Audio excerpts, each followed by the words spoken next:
Hi everybody, this video is on section 4.3 and I'm getting these problems right out of the workbook. And this is looks like on page 55 of the workbook. If we have the same version of the workbook, just go to the beginning of section 4.3. So for mine, it's on page 55. All right, if a student saves every week, they save money every week. How long will it take if they save money every week? Every week they're saving money. How long will it take to save enough money to buy a $700 TV? It says, what necessary piece of information is missing that prevents solving this problem? So if I save money every week, we want to know how long, how many weeks. That's the question. So how many of these weeks do we add up until we get 700? What piece of information is missing?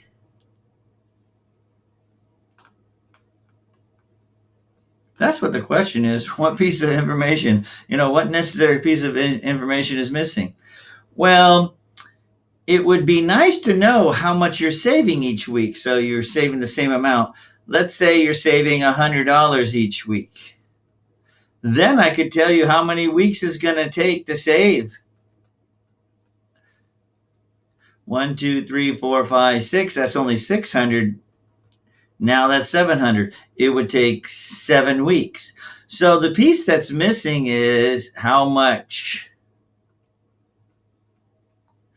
do I save each week? Because as soon as I know how much I save, I can figure out how many weeks it's going to take to save. If I save $150, I can keep on adding the 150s until I get to the $700 mark.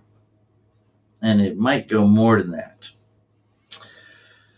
Okay, so let's try the next question. So it doesn't say actually solve these. It just find the necessary piece of information that is missing. If Juan took 7 hours to drive to his friend's house, so Juan started here and went to his friend's house, and it took 7 hours. How fast was he driving?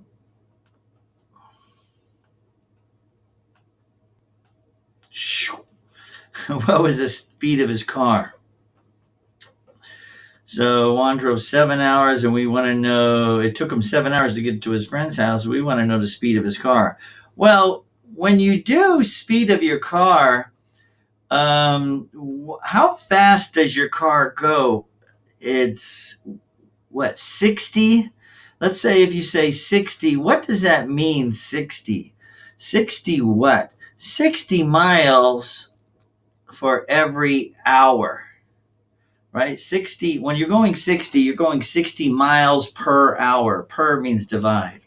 So in order to find speed, you need to take miles and divide it by hours. We have the number of hours. We don't know how far he drove to, how many miles was it to get to the house? It obviously was a good ways because he drove for 7 hours.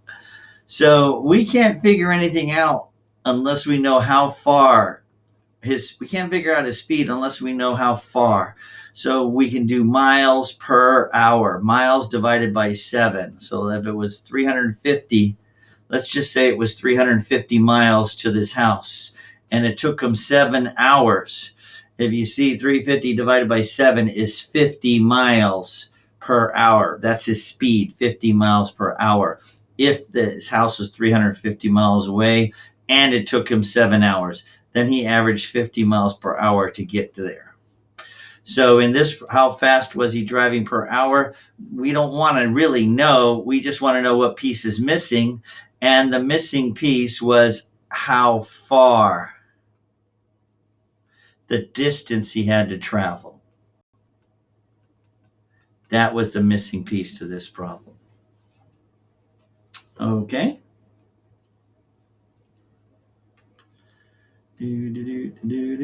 Let's keep going. Here's a question a little bit different.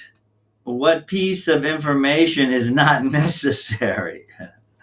A mail carrier receives an annual base salary. His pay is $49,200. That's how much he gets, plus time and a half for overtime, plus whatever he gets time and a half, which is 1.5 times the number of hours of overtime he works.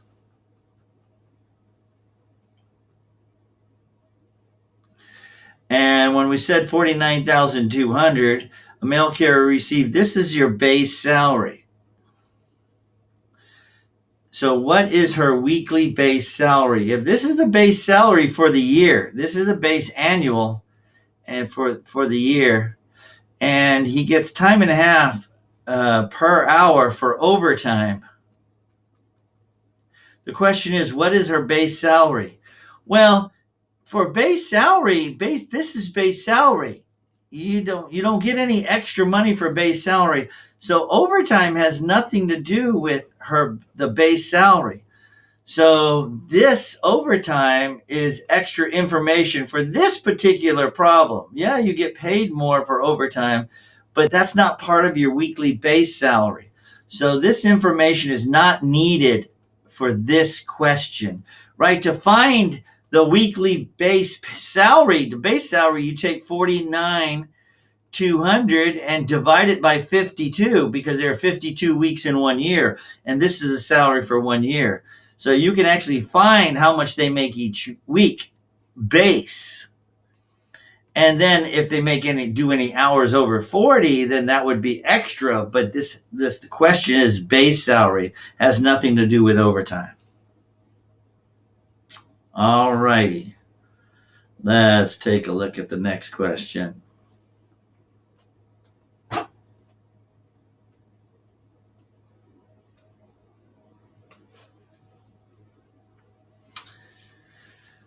Okay, it says use Paula's 4-step method to solve the following problem. Take a look at the book in the beginning of this section, 4.3. Take a look at the book at the beginning of this section. It mentions Paula's 4-step method. I'm not too keen on it, but you can take a look at it, read it. It says basically read the information, collect all the information that you have, the data, have a plan on what you're going to do next, carry out the plan. So that's a 4-step method. So take a look at that at the beginning of the book. When you open up the book to this section and just read that, there's nothing insightful about it other than just knowing that you have to, for each problem, you really need like a plan to and understand what you're going to do with the data, with the information that you have in each question. So which is the better deal? You ever go to Sam's Club and they have the macaroni and cheese small, but then they have, or the salsa, like the salsa. They have a small jar of salsa for $2.19, and then they have the big can of salsa for $6.89. And you want to know which is the better deal. Do you really make out by buying in bulk?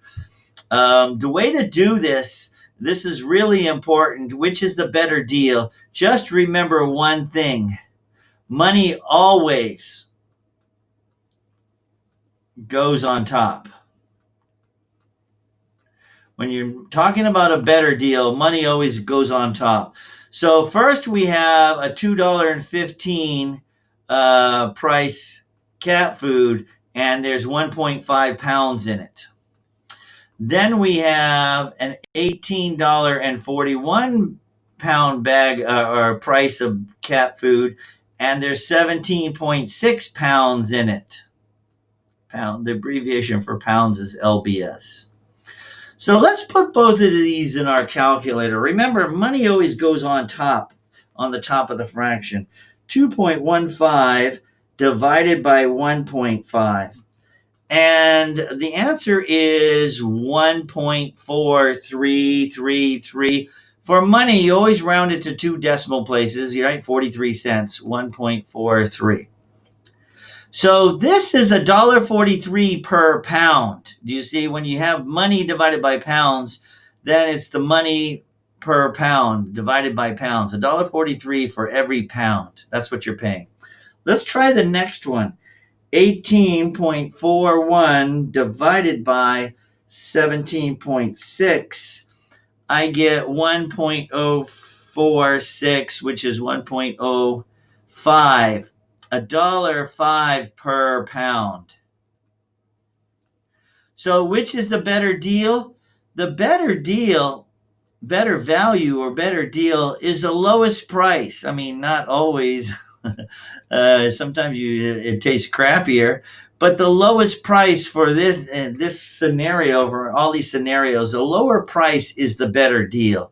So the better deal is the 17-pound bag of cat food, because you only pay $1.05 for every pound in the bag. The other cat food, you pay $1.43 for every pound in the bag. So the better deal is the 17.6 pound of cat food.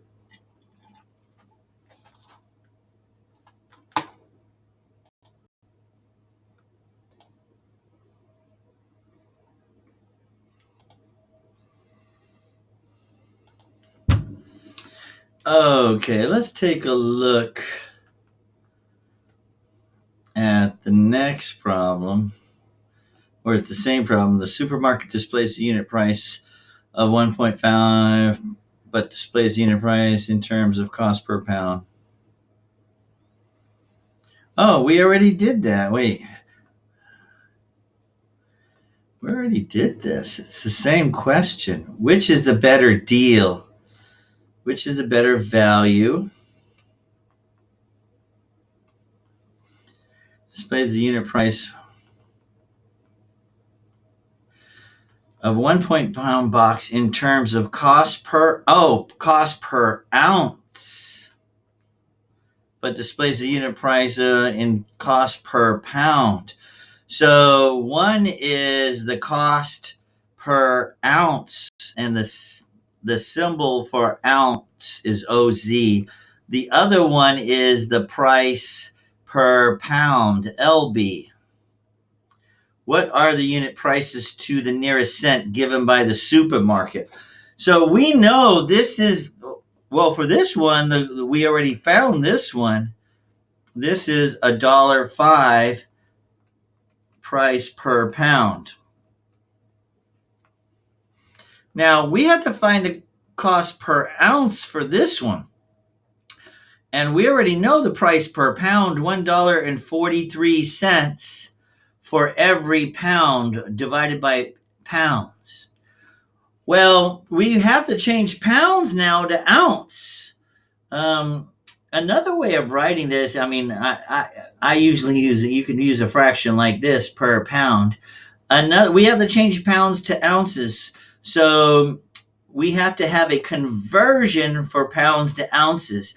And if we have pounds on the bottom here, pounds have to be on the top here, and then ounces on the bottom. So if you know the conversion for pounds per ounce, or even if you don't know the conversion, you can look them up. 1 pound is equivalent to 16 ounces. So now if I put this into my calculator, 1.43 times 1 divided by 16, I get 0.089.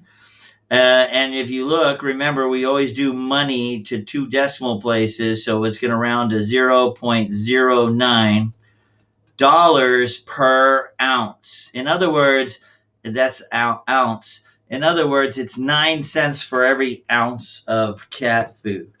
So that would be the answer there. This is still the better deal. We figured that up here. The units have to be the same. But if you needed to change it to ounces, you just multiply what you had by, or you divide by 16. You have to do a conversion factor where 1 pound changes to 16 ounces. Do you see how a pound on the bottom and a pound on the top cancel? So now you're left with money divided by ounces. The amount per ounce. Per means divide.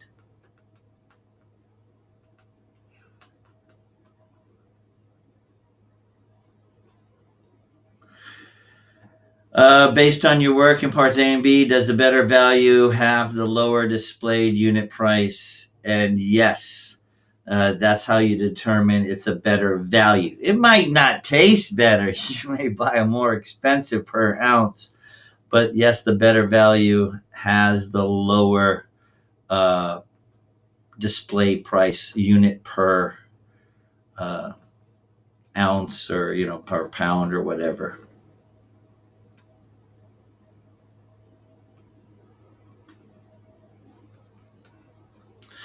All right, next question. A car sells for $8,500, sorry. Instead of paying the total at the time of the purchase, Juanita pays $2,000 down. So if the car costs $8,500 and she pays $2,000 down, she only $8,500 minus $2,000 is $6,000. This is how much she still owes, right? Because she bought a car for $8,500. She paid $2,000. Now she only owes $6,500. And she's going to pay $500 a month for 16 months. $500 a month for 16 months. So she paid $2,000. We're going to say this is how much she paid. And now she has to pay $500 a month for 16 months. $500 every month for 16 months times 16 months. Let's figure out how that much is. $500 every month times 16 months. That's $8,000. So I'm putting a minus because that's how much you pay. She paid $2,000 and she's paying $500 a month for 16 months. She's paying another $8,000. So she paid a total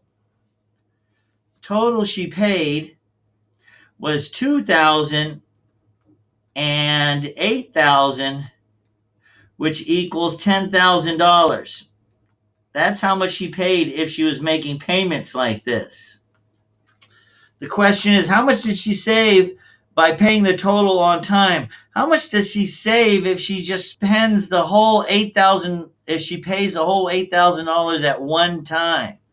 Well, if she made payments, she paid $10,000. If she pays it on time, she gets $8,500. So she saves $10,000 minus $8,500, because that's how much she would have paid if you paid it on cash. And that equals $1,500. So how much does she save if she pays the whole thing at once? $8,000 or $1,500, because she would have paid $10,000. Do you see how that's $1,500 more by making payments? So it's nice to pay cash for a car if you got it. You save some money, but you got to have that money. Let's see what the next question is. Oh, here's another question. So in all these questions, you pretty much just have to write down the information. A store owner orders 120 15.6-inch laptops. So they order 120 laptops. And these each cost $265. So if we look at how much the owner paid for all these laptops, they paid $265 for times 120. They had paid $265 for each of these 120 laptops. Let's see how much the store paid for these. I mean, I don't even know what the question is. I'm just writing this down.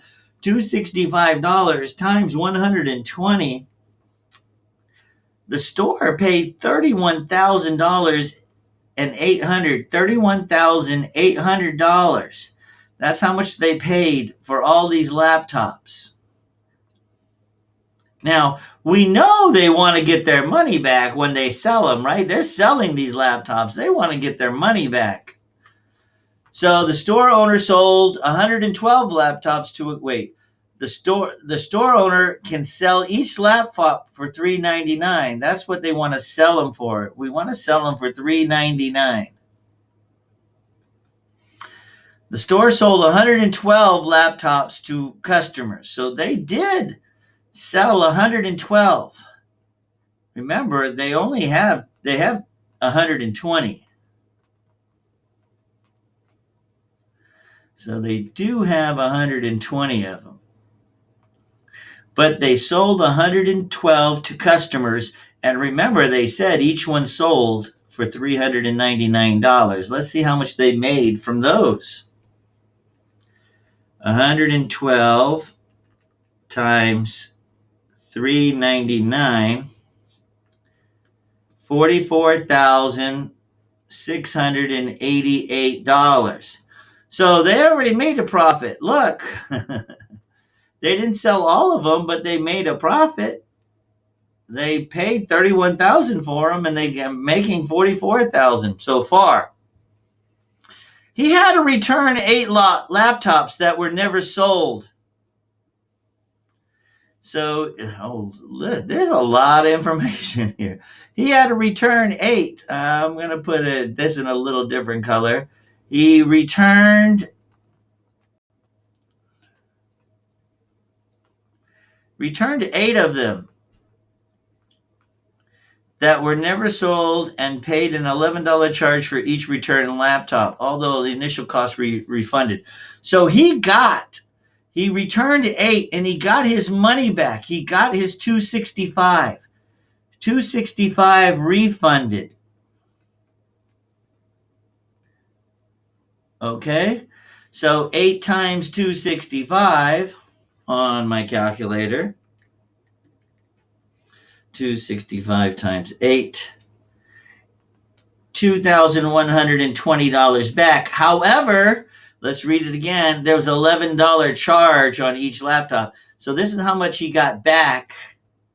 But even though he got that back, he didn't really get all that back because he had to pay $11 a return fee. So the return fee was 8. See, he returned 8. So 8 times 11 is $88.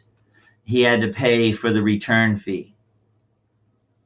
So this is how much he got back, but he also got charged $88. So we're going to subtract $88 from how much he got back, minus 88. See, in reality, he only got back $2,032. This is how much he really got back because he had to pay $11 on each laptop. So that's $2,032 he got back. So he made this much off of the laptops. He got back $2,032.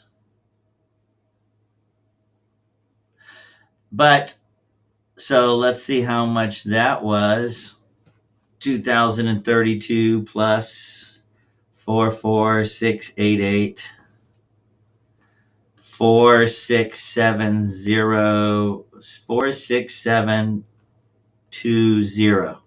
So that's how much money he made total once he sent everything back. But this is how much he actually paid for all the laptops.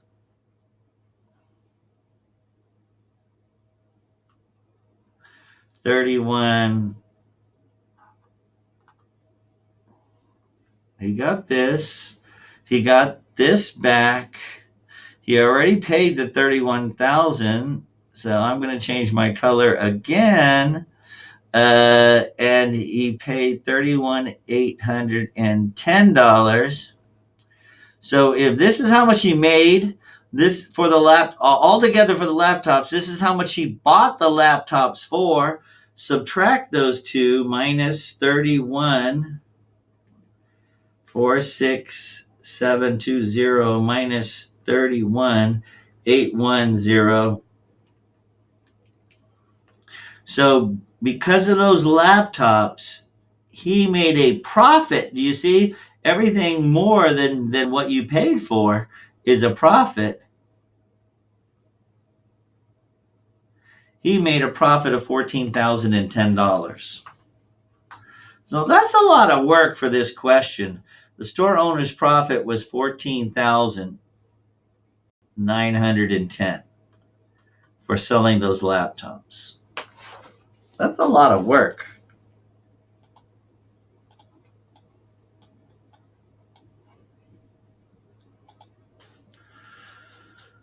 All right, let's try this one.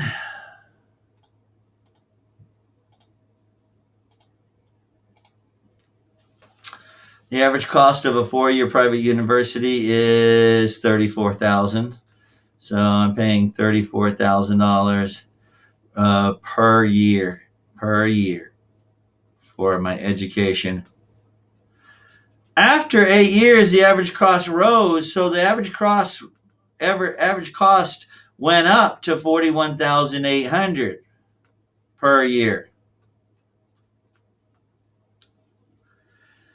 Assuming the average cost increase, and by the way, it took 8 years for it to go up, right? It says after 8 years it went up.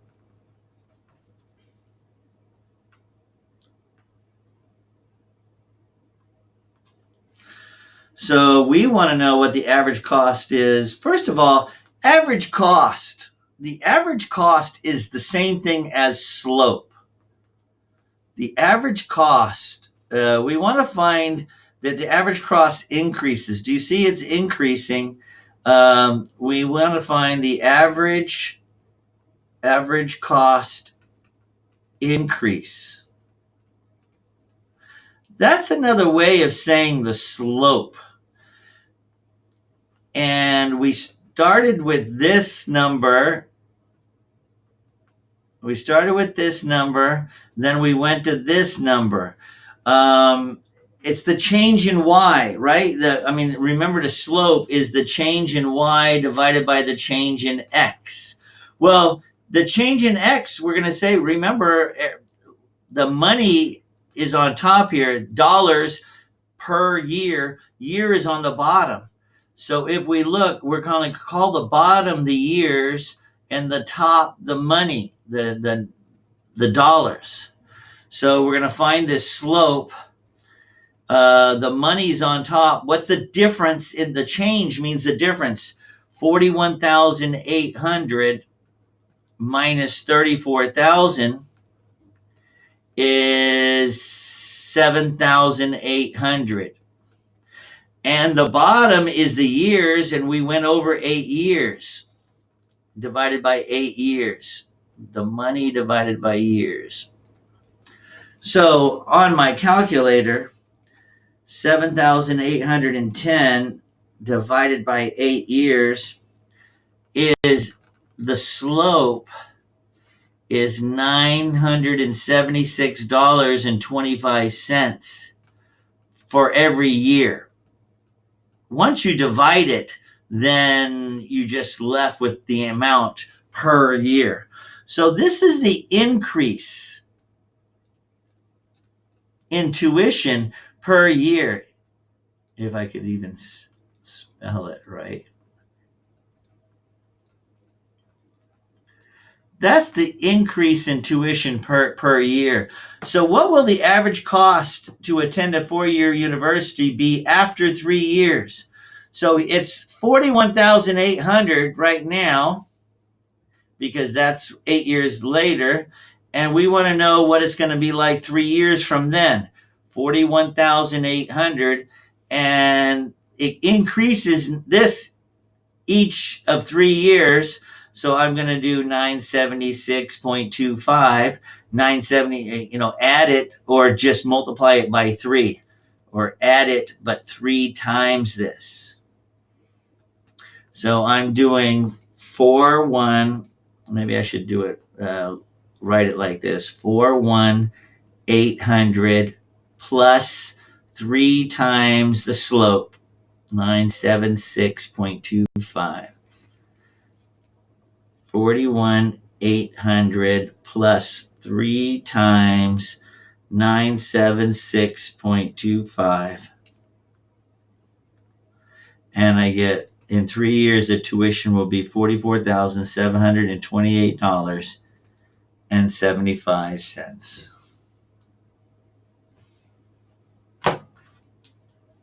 So you had to find the slope, and the slope was the increase per year. We know how much it was for 8 years, but if you put the change in the money, the difference in the money, the largest minus the smallest, and do the same thing on the bottom, the change in X values, the change in years they said 8 years. And that's your slope. That's the price change per year.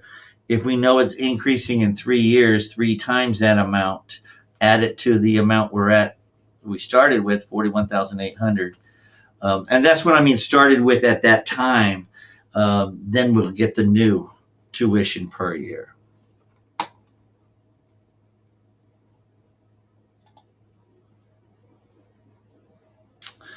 All right, so I like this next question. Not everybody likes it, but there's a kind of a cool way, I think, to do this. It says a vending machine currently takes nickels, dimes, and quarters. So I'm just going to put up here,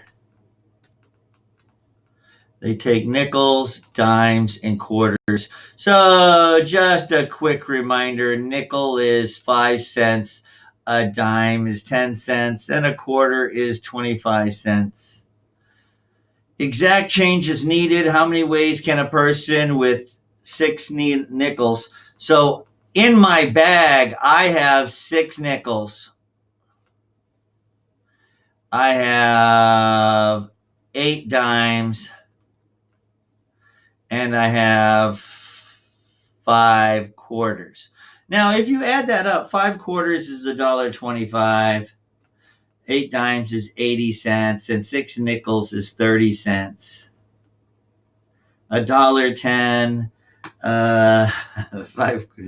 So I have $1.25 plus 80, $2.05. So I have $2.35, but in my pocket. So see, I actually have $2.35 in my pocket. We want to know how many ways we can make $1.35. Do you see? We want to purchase $1.35. How many different ways can we do it with the money that we have? So first, I'm going to try to use as many quarters as possible. If I use 5 quarters, because that's all I have, I can't use 6 quarters. I only have 5. If I use 5 quarters, that's $1.25. So I'm going to put over here on the side $1.25, or 125 cents, pennies. Then if I use 1 dime, do you see that equals $1.35. 125 plus 10 cents. $1.25 plus 10 cents is 135. So I'm going to try to use 5 quarters again. 5 quarters, and I can't use 2 dimes. 5 quarters is $1.25. I can't use 2 dimes because 2 dimes is 20 cents, and then I used $1.45. That's too much. I already used 1 dime, so I can't just use 1 dime again. I can use 0 dimes. By the way, up here I use 0 nickels. And then 2 nickels is 10 cents. Do you see? I got $1.25. The only way to get $1.35 is 10 more cents, which is 2 nickels. Okay? So I use 5 quarters and 1 dime, 5 quarters and 2 nickels. I can't use 5 quarters, 1 dime, and 1 nickel because that equals 125, 10, and 5. That equals 140. I have to equal 135 exactly. So I don't see another combination with 5 quarters. Do you see? I see no other combination with 5 quarters. So I have to use, and I always start with the highest quantity of money first, and quarters is the highest. So let's try 4 quarters. 4 quarters. It says how many ways are there. So we're going to just keep on going until we find every way to find $1.35. 4 quarters is $1. So I need 35 cents more to get it. If I use the most amount of dimes I can first, I use the most amount of quarters now, 4, because we already used 5 and 5. The most amount of quarters is 4. I need 35 cents more. 3 dimes is 30 cents. I can't use 4 because that's too much then. And 1 nickel, remember dimes are 10 cents each. And maybe I should have put that up here. Dimes are 10 cents each. Nickels are 5 cents each. Quarters are 25 cents each. So a dime is 10, or 3 dimes is 30 cents, and 1 nickel is 5 cents, $1.35. So let's try that again. If I use 4 quarters, which is $1, I already used 3. I can't use 4 dimes. Since I used 3, I'm going to go down to 2 dimes, which is 20 cents. So I have $1.20 now. $1.20, and I need 3 more nickels. For 3 nickels is 15 cents. That's $1.35. $1 for 4 quarters. 2 dimes is 20 cents, $1.20. 3 nickels is 15 cents. That's $1.35. So I'm going to try it again. 4 quarters. I already used 3 dimes, 2 dimes. I'm going to use 1 dime. That's $1.10. I need $1.35. So if I use $1.10, I need 25 cents more. That's 5 nickels. I have 6 nickels. So I can use 5 nickels, 0.05, that's 25 cents. Do you see that's $1.35? Pretty much every dime I take away from here, do you see how I take a dime away from here? I have to add 2 nickels because 2 nickels equals 1 dime. I had a dime. I took 1 dime away, added 2 nickels. I took another dime away, I added 2 nickels. So let's try this again. 4 quarters, which is $1. This time I'm not going to use any dimes. And I need 35 cents now because I have $1 and I got to add up. So that's 7 nickels. However, if you look up here, I only have 6 nickels. So we can't do that. I have to erase that line. We're done with 4 quarters. We did 5 quarters, we did 4 quarters, all possibilities. Now I'm going to try 3 quarters. 3 quarters is 75 cents. So 75 cents, I need $1.35. That's 65 cents more. So 65 cents, I can use 6 dimes. How many dimes do I have, by the way? I'm looking up here. I should bring 8 dimes. So I'm good because I have 6 dimes. So 6 dimes is 60 cents. 75 and 60 is $1.35. Perfect. I'm going to try 3 quarters again, 75 cents. And I can't do 7 because that would be $1.45. So I'm going to go 1 dime less. Remember, if I take a dime away, I add 2 nickels. And now I still have $1.35. So I'm going to do 3 again. I'm going to take a dime away. And I'm going to add 2 nickels. And that equals $30.35. Still have my quarters. I take a dime away and I add 2 nickels And that's what I get. Now remember, I only have 6 nickels, so I'm maxed out on nickels. I can't take another dime away because I don't have any nickels. So we maxed out with 3/4. So now we're going to try 2/4. What? 2/4 is 50 cents. For me to get $1.35 minus 50 is 75 cents. No, it's not. It's more than that. It's 85 cents. $1.35 minus 50 cents is 85 cents. So I can get 85 cents by getting 8 dimes. Remember, look up there. I have 8 dimes. 8 dimes is 80 cents. So 50 cents plus 80 cents is $1.30. So I need 1 nickel and I have $1.35. If I use 2 and then take a dime away again, 7, I can add 2 nickels. If I use 2 and take a dime away again, I can add 2 nickels. I can't add 2 nickels again because I only have 6 nickels and I just used 5. The next one would be 7 and I can't do that. Okay, so now I'm going to try one more time if I have the room. I'm going to try 1/4. 1/4 is 25 cents. So I need $1.10 left. If I use 8 dimes, that's as many dimes as I had. Remember, 8 dimes. $1.10 or 25 cents and 80 is $1.05. $1.05 and then 6 nickels would give me $1.35. So if you look at that, that's $1.35. If I take a dime away, I can add 2 nickels, but I don't have 8 nickels. I only have 6. So in other words, I'm done. Because 0/4, the dimes and nickels do not add up to $1.35. Look it up here. The dimes and nickels that I have add up to $1.10.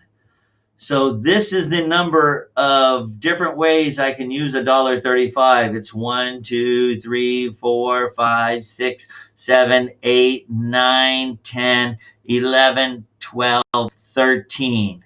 There are 13 ways of me creating $1.35 with the amount of change I had in my pocket. 6 nickels, 8 dimes, and 5/4.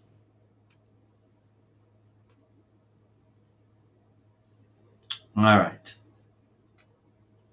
Wow, that's a tough one, huh? You had to find some kind of logic step. You see, you take 1 dime away, then you have to add 2 nickels. Eventually, you won't have enough nickels, so then you have to go to the next lower quarter. So you always start with the highest value and the most quarters that you need to do this.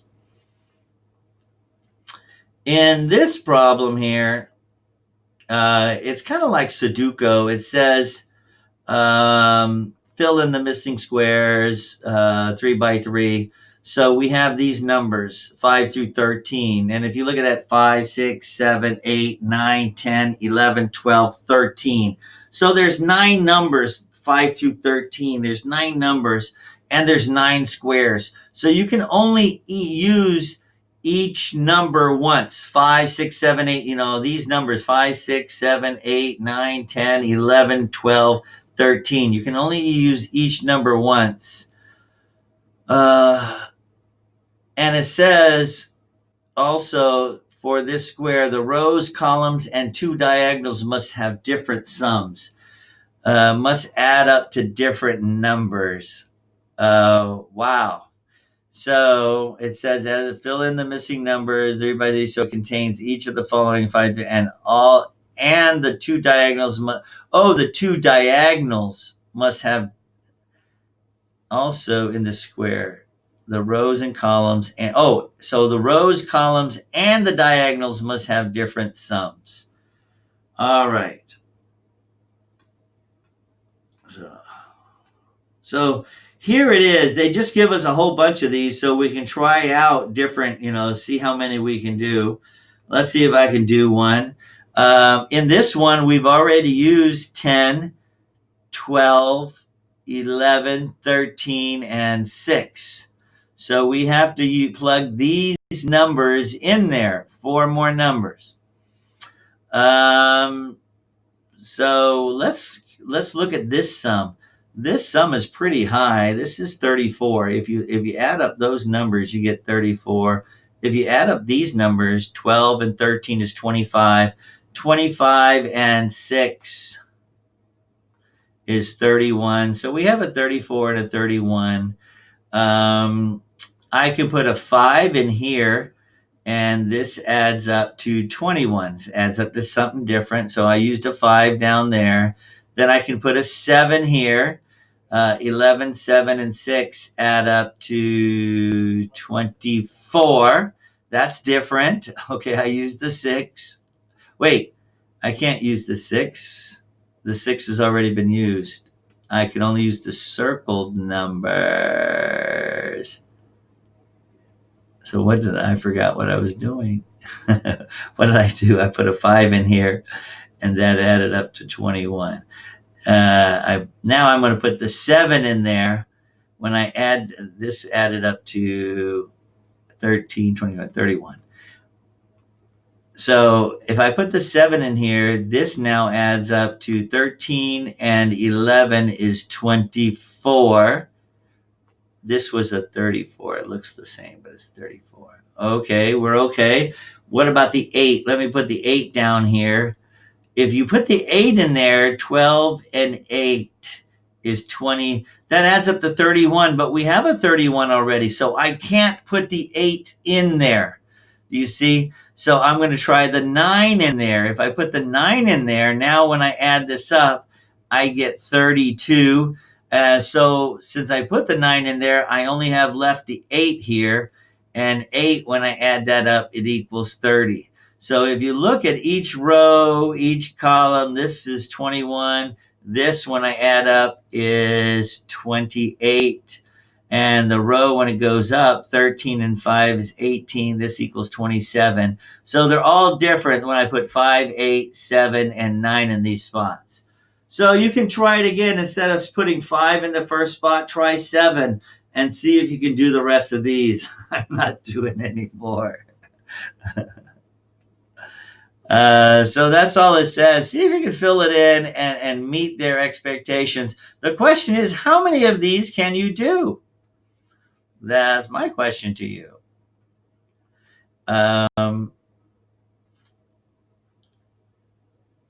Here's another weird question. Wow, these are kind of interesting. And you'll see something like this. I'll give you more a heads up of what's going to be on the test when we get there. But you'll see something like this. A sales rep who lives in Helotes is required to visit Atlanta, Boston, Charlotte, and Detroit. Give the representation an order for visiting each city once and returning to Helotes for less than $13.50. So they have to go to each city and return for less than $13.50.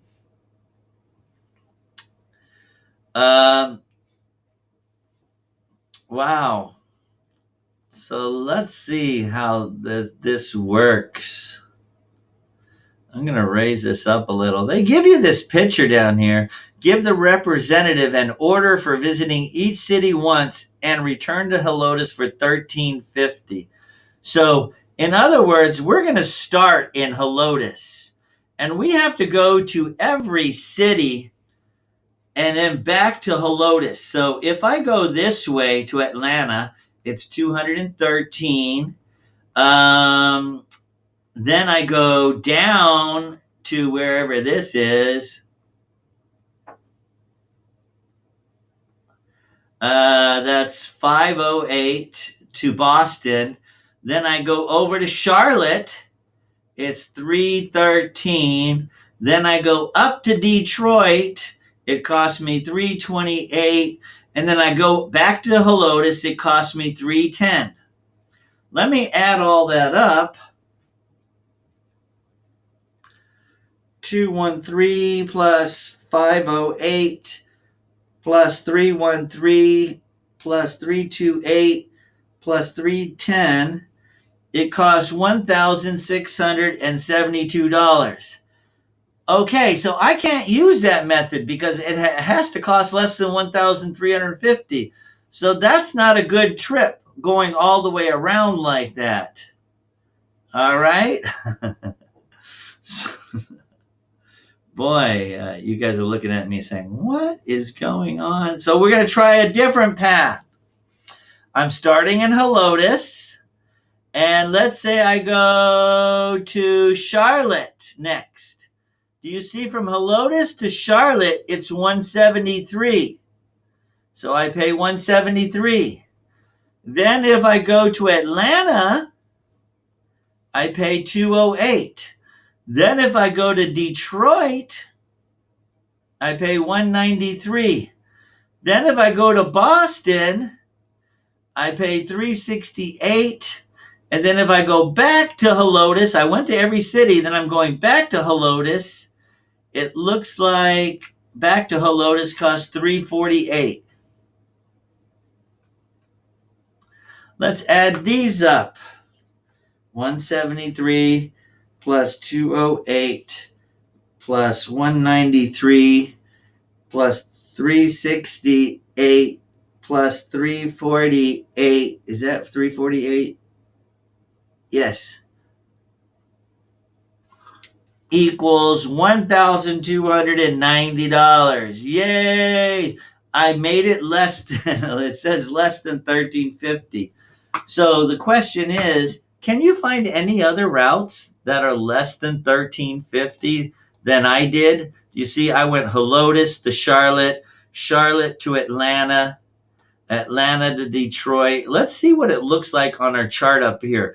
Helotes to Charlotte, Charlotte, Atlanta, Detroit, Boston.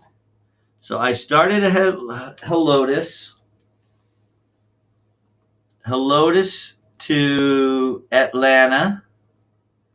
No, that's not right. Let's see what it says. Helotes, then I went to Charlotte. Helotes to Charlotte. Oh, that's interesting. Do you see, if we start in Helotes and we go to Charlotte, that's the cheapest way. So now we're in Charlotte and we go to any other city, which is the cheapest, going back to Helotes, but we don't go to Helotes till the end. So which is the next cheapest? 208, Charlotte. Do you see Charlotte to Atlanta is the next cheapest because we're in Charlotte now. Here from Helotes, we went to Charlotte. So if we come back and start, because we're in Charlotte now, the next cheapest flight is going back to Helotes, but we don't want to go back there yet until the end. So the next cheapest flight is one of these two, to Atlanta or Boston or Detroit. The cheapest flight is going to Charlotte, which was 208. So, Atlanta. So now I'm in Atlanta and I've already been to Charlotte and Helotes. I need to go to Boston or Detroit. And Detroit is the cheapest, 193. It just so happened I picked that one. How nice. So now I'm in Detroit and there's only one place for me to go, that is Boston, 368. Now I'm in Boston and I have to get back to Helotes. It was 348 and it totaled that up to 1290. That's kind of cool. You can look at that chart and wherever you're at, you pick the cheapest flight to go to the next city. It didn't say what order to go to. It just said, see if you can end up less than whatever they told us, $1,350, and we ended up with $1,290. That's kind of cool. And that was the end of the section. If you guys have any questions, feel free to contact me. Let's have a great week.